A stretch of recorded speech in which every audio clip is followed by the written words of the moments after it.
dan doa orang tua, insya Allah cita-cita kita bisa terkabul. Walau bagaimanapun.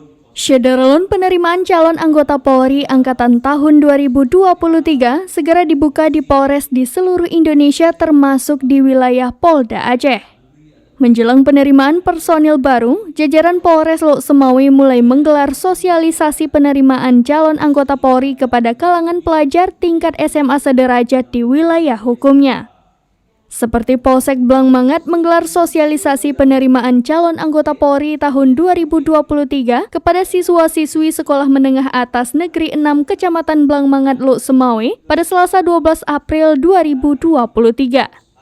Kapolres Lok Sumawe AKBP Hengki Ismanto SIK melalui Kapolsek Blangmangat Ibtu Saprudin SHMH mengatakan, Kepolisian Negara Republik Indonesia saat ini membutuhkan putra-putri terbaik bangsa untuk menjadi bagian dari keluarga besar Polri pada penerimaan calon anggota Polri tahun 2023.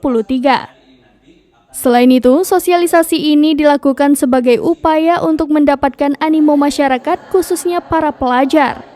Adapun materi yang disosialisasikan meliputi persyaratan apa saja yang harus dipersiapkan para calon anggota Polri Taruna Akpol, Bintara, dan Tamtama. Bagi yang berminat, mulai dari sekarang dapat mempersiapkan diri. Rekrutmen anggota Polri tahun 2023 ini meliputi Akpol, Bintara, dan Tamtama.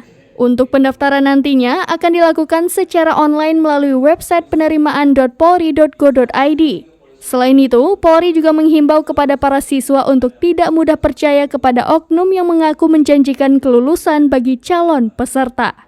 Dari Lok Sumawe, Zaki Mubarak, serambinews.com.